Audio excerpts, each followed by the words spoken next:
On a toujours une petite frayeur quand le qui arrive, parce qu'on n'est jamais bien sûr de savoir s'il sait où il va. Je me serre les fesses, je serre les dents.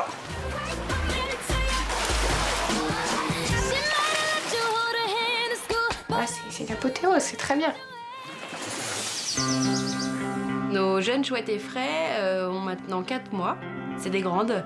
On va pouvoir commencer à les affêter. Donc l'affêtage, c'est le dressage des rapaces, tout simplement. Est-ce que ça t'intéresse d'en affêter une des deux? Je m'attendais pas à ce qu'elle me confie une telle responsabilité, en fait. Les affêtages, moi, j'en ai jamais fait. Donc la petite chouette, elle va apprendre, elle aussi, à... je sais pas comment dire, mais en gros, on va progresser toutes les deux, en fait, en même temps. Je suis un petit peu émue, quand même. Hein. Oh, petite Glu. Glu, en fait, elle a gardé ce contact qu'elle avait avec nous quand elle était isolée, qu'elle était malade. Voilà, elle nous monte dessus. Chérie. Hop, elle reste avec nous un peu. C'est mignon. Un Glu.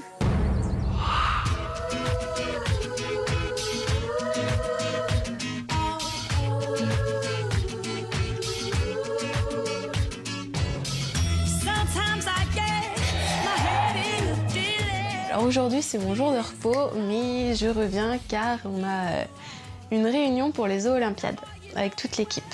Dans notre équipe, on a Cyril, on a Mika, on a Marilène, Julie et moi. Déjà le nom. Ouais, du coup, le nom, ta proposition d'hier était bien. En fait, c'était pas une proposition, c'est arrivé comme ça. C'était très bien, très inspiré. En fait, sur une boutade, Cyril a sorti comme nom la Dream Team. Oui, c'est très bien.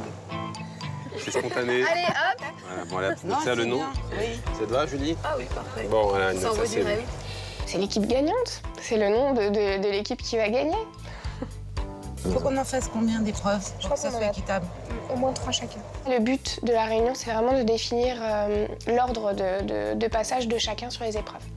Il y a des épreuves où certains sont exclus en fait d'office puisque c'est des épreuves un peu plus relatives à ce qu'ils font au quotidien.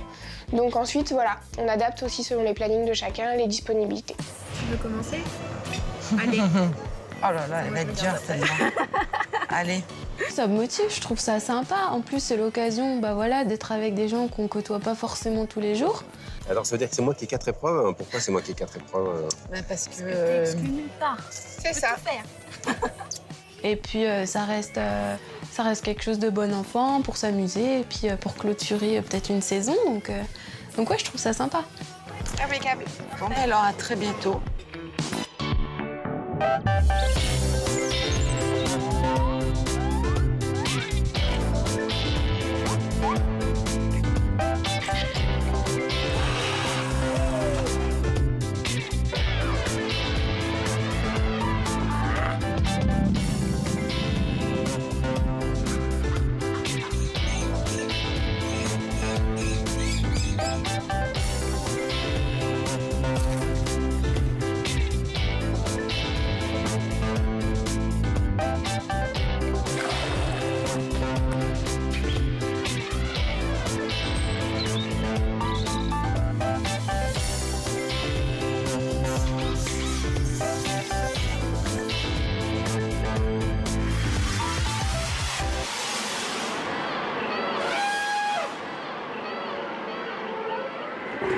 I'm addicted to you. Hooked on your love like a powerful drug. I can't get enough of. Lost in your eyes, drowning in blue. Out of control. What can I do? I'm addicted to you.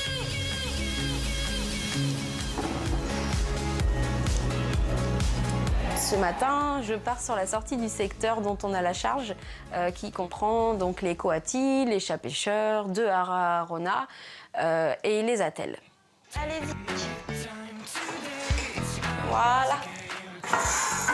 Les coatis, on a une petite famille de 5, avec 2 mâles et 3 femelles. C'est originaire d'Amérique du Sud, c'est la même famille que le raton laveur. Allez, petit loup! Dès qu'ils sortent du bâtiment, ils reviennent très vite vers moi puisqu'ils savent très bien qu'ils vont avoir leur petite viande avant que je parte plus loin. Ils ont l'habitude. Voilà les petits loups. Donc après, je vais voir les 2 haras Rona Allez, petit loup. Ce sont 2 mâles. Allez, Manu, montre l'exemple. C'est Manu et Ciao.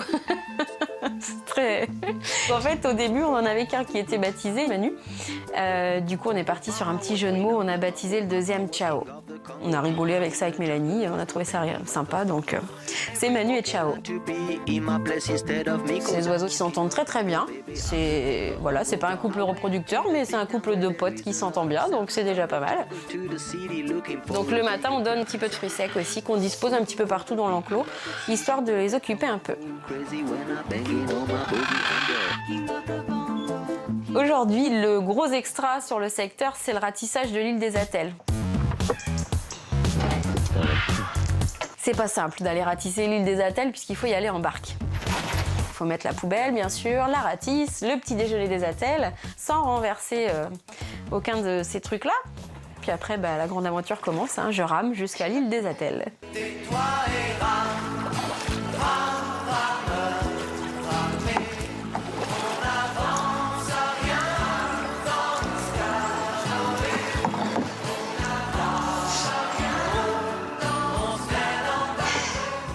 Après, il faut ratisser, mais il y a beaucoup d'herbe, quoi. Et c'est vrai que ratisser dans l'herbe, c'est pas facile. Donc ça réchauffe bien le matin.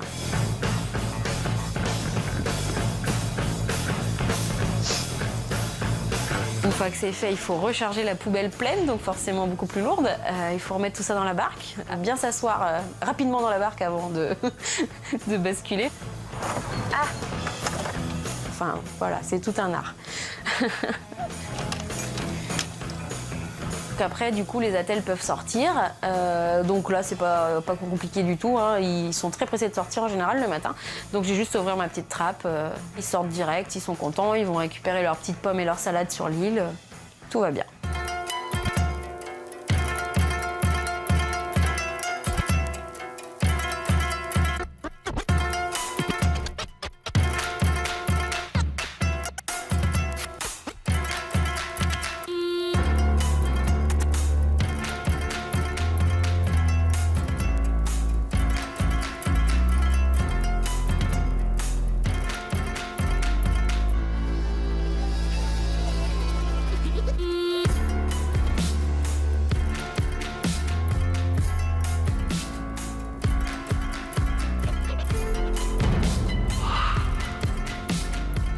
Aujourd'hui, c'est mon dernier jour, réellement. Dernière étape avant de quitter le zoo, c'est de rendre les t-shirts. Je les ramène dans le bureau d'Anthony. Du coup, fin du stage vraiment et fin du zoo, complètement. C'est vrai que travailler dans un zoo, ça va me manquer. Sur les tablettes qui sont sur les poubelles. Là. J'ai appris beaucoup de choses sur beaucoup d'animaux différents, en fait. J'ai fait tous les secteurs. Et c'était sympa de voir un peu tout ce qui se passait dans tout le zoo. Au cours du stage ici, au zoo de la Flèche, ça a été sympa de voir les soigneurs, leur façon d'aborder les animaux, de voir les enrichissements qu'ils faisaient. Et c'est sympa de voir qu'ils se cassent la tête comme ça. J'en garderai un bon souvenir, même si c'est vrai qu'un mois c'est trop court en fait pour pouvoir bien connaître tout sur le bout des doigts et du coup être très à l'aise. Je connaissais beaucoup d'animaux sur le papier entre guillemets, jamais vus en vrai et je les imaginais différents. Pour certains, genre les tatous, je pensais pas que leurs petits bourrelets ils étaient aussi doux. Donc j'ai découvert pas mal de choses et je suis contente.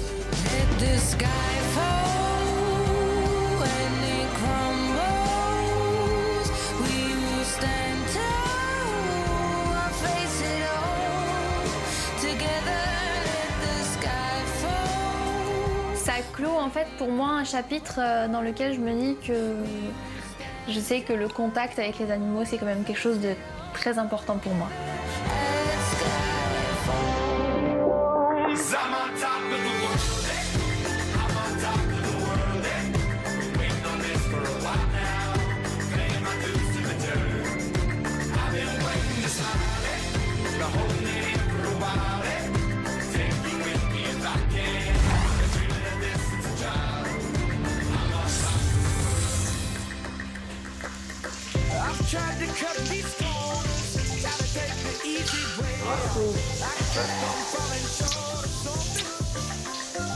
On refait le point avec Aurore au niveau des iguanes et notamment de la présence de glaire là, qui nous avait un petit peu alerté il y a quelques jours dans les selles. Alors, tu vois ce qu'il y a dans l'eau, là? Bah, ça me plaît pas. Direct, mes yeux se posent sur un ovni, un objet non identifié dans le bassin. Toi, ça va être un petit cadeau pour Maureen et Ciel.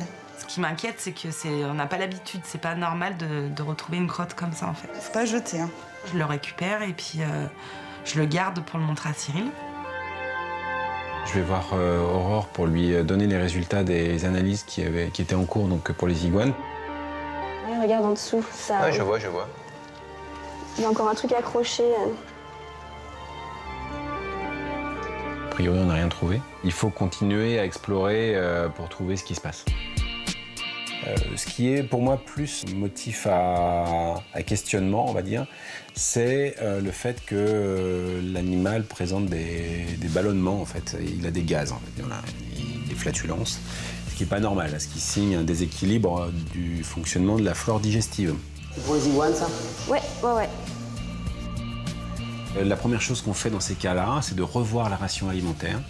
Donc j'avais demandé à ce qu'on m'attende pour que je check la gamelle et voir la composition de cette ration, pour m'assurer qu'il n'y ait pas de déséquilibre. Sachant que les iguanes verts sont des animaux essentiellement végétariens qui vont manger beaucoup de feuilles, un peu de légumes, type courgettes, concombres, etc. et encore moins de fruits. Bah ouais, sinon, mais c'est bien. Hein. Je voulais voir, tu vois, revérifier la ration, s'il n'y avait pas trop de fruits quand même. La gamelle est bien, elle est tout à fait, a priori, équilibrée. Bon, alors si c'est pas alimentaire, cette histoire... Est-ce que tu penses que ça peut être dû à un stress ou un truc comme ça? Parce qu'elle, tu sais, elles se chamaillent hein, toutes les deux. La verte, c'est la dominante et elle chicane un petit peu la marron souvent. Non. Ce que tu pourrais peut-être essayer de faire dans un premier temps, c'est peut-être modifier encore un peu la ration alimentaire, où tu vas donner que du feuillage, éventuellement un peu de légumes, et puis on en enlève tous les fruits. Ouais. Et puis on voit ce que ça donne. D'accord. On va d'abord éliminer les fruits, et puis on va donner aussi à nos iguanes une sorte d'ultra-levure, comme on a pour nous, pour réensemencer le tube digestif et essayer de faire en sorte de remettre en route tout ça normalement. Pour les probiotiques et la modification de la ration alimentaire, l'idée c'est de voir si, on n'a plus de flatulence sur les animaux, et on voit plus ces glaires un peu là autour des crottes. D'accord. Voilà, à suivre, après modification du régime alimentaire, à suivre comment tout ça évolue sur la semaine qui va venir. Ok. Ça te va? Ouais. Est-ce que tu veux qu'on aille jeter un coup d'œil à... J'ai ramené mon spéculum là, pour la bouche, si tu veux boire. Ça. Ensuite, effectivement, on refait le tour des reptiles qui étaient en surveillance. Donc, je revois le boa constricteur qui a une sorte de petite boule de la taille d'un tout petit pois derrière la mâchoire.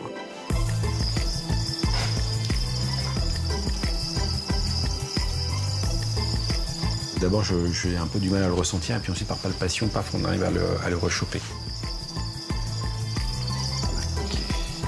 J'ai pris avec moi des outils spéciaux pour pouvoir ouvrir la bouche du serpent et puis regarder si on n'a pas une infection en fait au niveau notamment des gencives ou du palais qui pourrait expliquer peut-être un phénomène infectieux ou expliquer cette boule qu'on ressent donc à la palpation.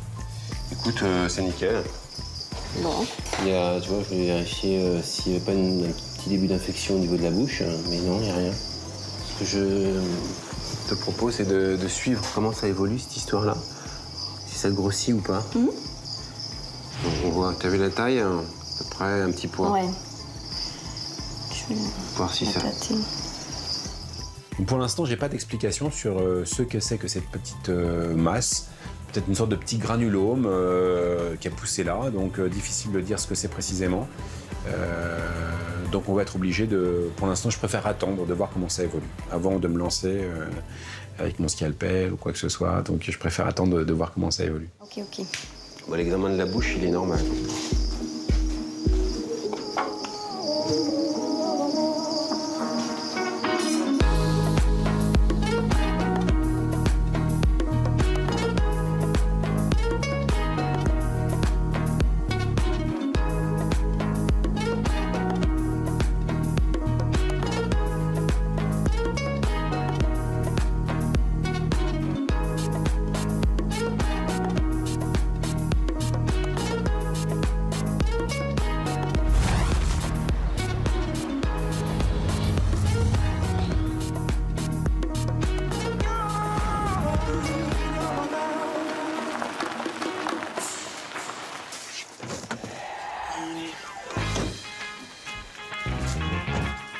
Let's go. J'arrive cet après-midi avec Mathieu, donc pour la première rentrée au zoo. Ah, j'ai hâte. C'est ma première expérience, donc je sais pas du tout à quoi m'attendre. C'est vrai que c'est la grande découverte. Je suis impatient, là, ça fait 2 mois que je suis à fond, que je suis boosté. J'attendais que ça de commencer, donc impatient. Ah, ils sont là. Là-bas. Ah, les zozos. Salut. Il a coupé les cheveux, Mathieu. Ah, ça y est, il est beau, Mathieu. C'est assez sympa de les revoir et ils ont hâte, ça se voit qu'ils ont hâte de se mettre dans le bain l'un et l'autre, quoi. Alors on leur propose de faire un petit tour du zoo, ils ont un peu de chance parce que moi on m'a dit va dans le grand bain. Il y a le spectacle des otaries. Ouais, on se demandait, ça vous dit de le regarder? Ah ouais. Oran est très secteur aquatique, elle en peut plus, elle est trop contente.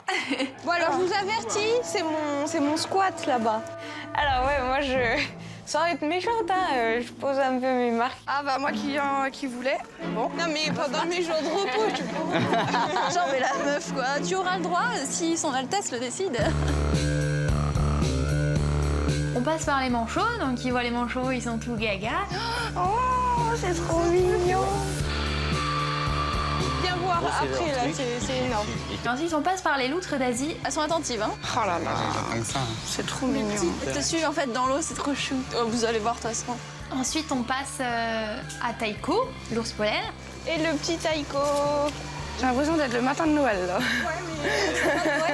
Le matin de Noël là, découvrir les cadeaux. Ah ouais, c'est génial. C'est vraiment un rêve éveillé. C'est un rêve de gamine en fait que j'avais depuis toute petite et là ça se concrétise vraiment. Et j'ai encore du mal à y croire en fait. On va au spectacle du coup un peu. Ça commence. Vous voulez voir quoi? Bonjour à toutes et à tous et bien. Comme on entend la musique du spectacle des otaries, on se dit bon bah allez ça peut être sympa, voir vite fait un petit peu comment ça se passe. Tout va bien? Oui. On n'est pas resté beaucoup mais on a eu un petit aperçu et c'est magnifique. La complicité qu'ils ont avec leurs soigneurs, moi c'est ce qui m'a vraiment touchée en fait. Merci beaucoup Jimmy. Et comme on va pas s'éterniser parce qu'on a des choses à faire, du coup on leur dit bon bah venez on va voir les autres animaux. Ah bah il va nous faire un petit coucou là, regarde il arrive. C'est pour ça que j'ai bien dit. C'est Wadi ou Yang? Non, ça c'est Yang. Yang nous fait l'honneur de descendre et de venir là, même pas 1 mètre de nous. C'est la petite douceur du matin ça. Marine elle est complètement gaga, elle adore les pandas roux, elle voulait absolument les voir. C'est exceptionnel. Ils sont tous excités, alors là, des vrais gamins. Hein. Ça me rappelle moi le premier jour, alors là, tu découvres un monde tout nouveau et chaque jour une nouvelle chose. C'est génial. Tout droit là, on va au tigre blanc. Bah après, on va vous laisser un petit peu découvrir. Tu sais, tu vas te paumer 2-3 fois. Mes premières impressions sont assez bonnes. Le zoo est vraiment bien fait, bien aménagé. Je trouve que c'est voilà, il y a des bonnes thématiques. Ah, regarde, on a de la chance, ils sont juste devant. Ah, ça, c'est l'animal fétiche, quoi.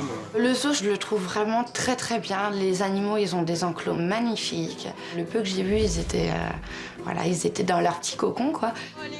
On va faire le tour, là, on les voit, ils sont de l'autre côté.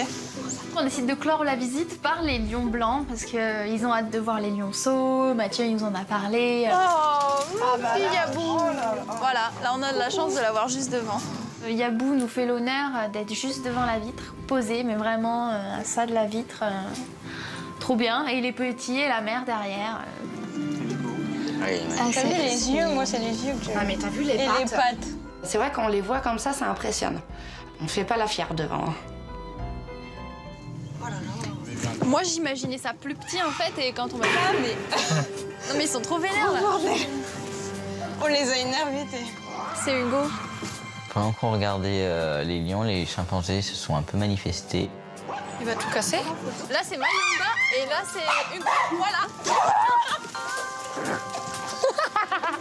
Mais c'est Hugo, là, qui a balancé. Oui, mais il n'y a pas que Kaline qui lance des modes de terre. C'est ce que je dois viser, en fait, regarde. C'était bien sympa, c'est impressionnant aussi quand même, hein, parce qu'ils savent très bien viser, mine de rien. Mais c'est excellent, c'est excellent. Je suis très prête à commencer, j'attends avec impatience. C'est long, c'est très long.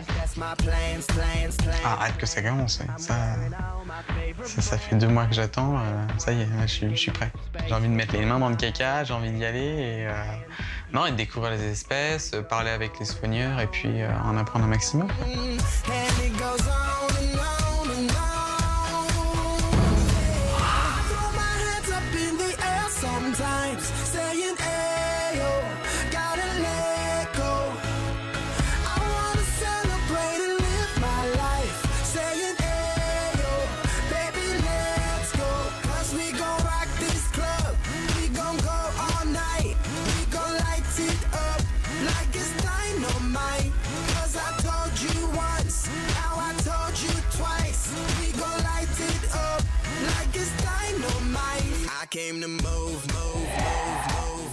J'ai demandé à Geoffrey de venir m'aider pour capturer Barry, que j'ai donc vu il y a 2 jours.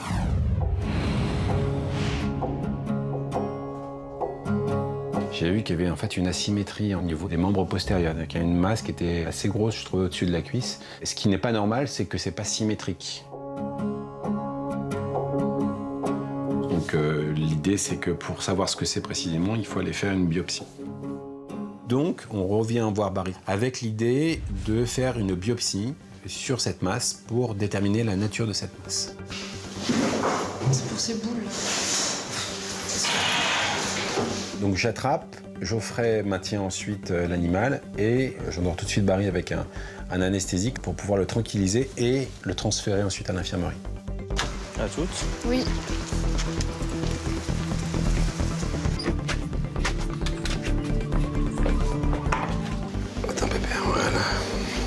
Je sors Barry et je commence à le préparer, à préparer le site de la biopsie. Donc je commence à la tondre.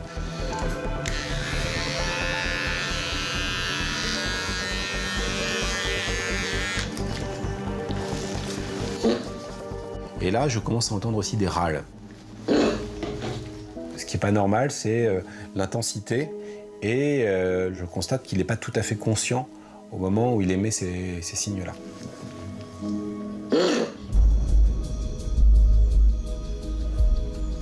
Déjà, je commence à m'inquiéter un peu, en fait. D'un seul coup, je le sens tout mou. Là, je le vois complètement sans réaction.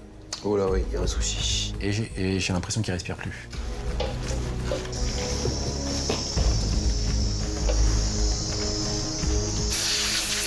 Il fait une réaction anormale et il est en train de nous faire un arrêt cardio-respiratoire. L'urgence, c'est de l'intuber immédiatement pour l'administrer de l'oxygène directement dans la trachée. Là, il ne respire plus.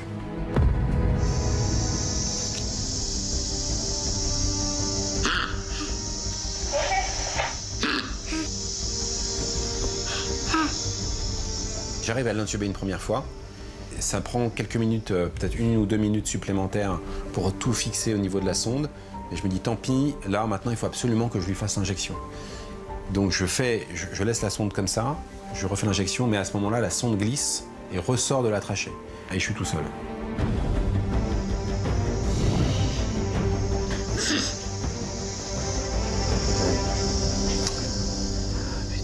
Et à ce moment-là, je dis, bon, je vais pas y arriver, il faut que j'appelle de l'aide. J'ai besoin de quelqu'un en urgence, là, s'il vous plaît, à l'infirmerie. Putain, c'est pas vrai, ça.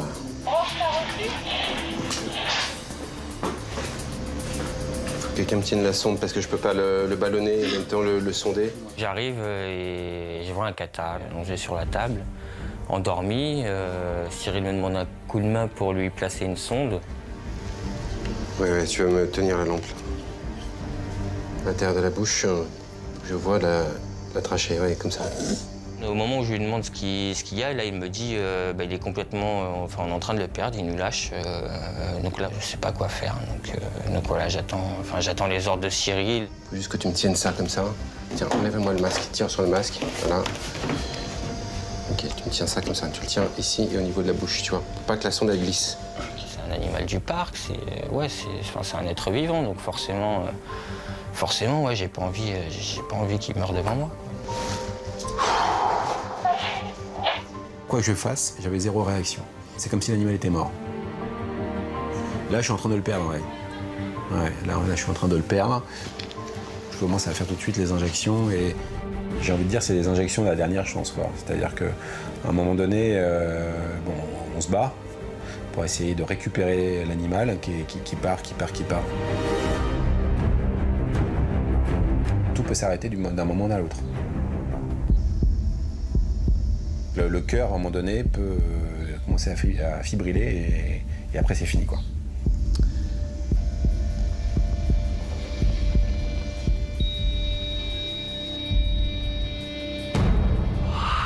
Donc bonjour. J'arrive pour la première rentrée au zoo, donc très impatiente. Et c'est quoi que tu leur donnes du coup? Donc là, c'est les restes de spectacle. Oups. Ah, le yaourt, hein. Ça plaît bien aussi. Là, de découvrir tout ça, tous les animaux qu'on n'a pas l'habitude de voir, c'est un rêve. Bienvenue à la première épreuve des Olympiades. Ah non, là, il n'y a pas de pitié, là. J'ai la clé. La clé, Barbara. C'est bon, j'ai la clé. Chaque équipe a envie de gagner, là. Je crois que c'est la rage. Putain, les gars, bougez votre cul de là, là. Moi, quand je joue. Je défonce tout le monde. Stop, Coco, stop. C'est bon, là, j'ai le cœur. C'est stressant parce qu'il y a un enjeu terrible. Hein. Il respire le cœur bas, pour l'instant, ça va. On sait que le cœur fonctionne, on sait qu'il a de l'oxygène. Donc maintenant, faut prier pour se dire il ne faut pas que le cœur lâche.